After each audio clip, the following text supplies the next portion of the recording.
কেউ যদি আপনাকে মেসেজ সেন্ড করে ডিলিট করে দেয় তাহলে আপনি কিভাবে দেখবেন? আপনি কোনো থার্ড অ্যাপ্লিকেশন ছাড়া কিন্তু আপনার হাতের ফোন দিয়ে কিন্তু সেই মেসেজটা আপনি দেখতে পারবেন। সো সেটা আপনি কিভাবে করবেন আজকের ভিডিওতে আমি সেটা দেখিয়ে দিব।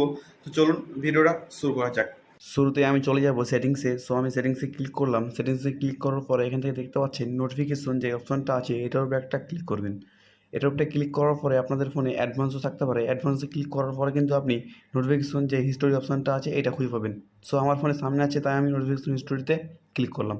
তো ক্লিক করার পরে দেখতে পাচ্ছেন ইউজ নোটিফিকেশন হিস্টোরি, এই অপশনটাকে আপনারা সিম্পলি ক্লিক করে অন করে দিবেন। তো আমি অন করে দিলাম। অন করে দেওয়ার পরে এখন কিন্তু চাইলে যে কেউ আপনাকে মেসেজ দিলে মেসেজটা ডিলিট করে ফেলে তারপরে কিন্তু আপনারা দেখতে পারবেন। That's it. কেউ যদি আপনাকে মেসেজ সেন্ড করে ডিলিট করে দেয় তাহলে আপনি কিভাবে দেখবেন? আপনি কোনো থার্ড অ্যাপ্লিকেশন ছাড়া কিন্তু আপনার হাতের ফোন দিয়ে কিন্তু সেই মেসেজটা আপনি দেখতে পারবেন। সো সেটা আপনি কিভাবে করবেন আজকের ভিডিওতে আমি সেটা দেখিয়ে দিব।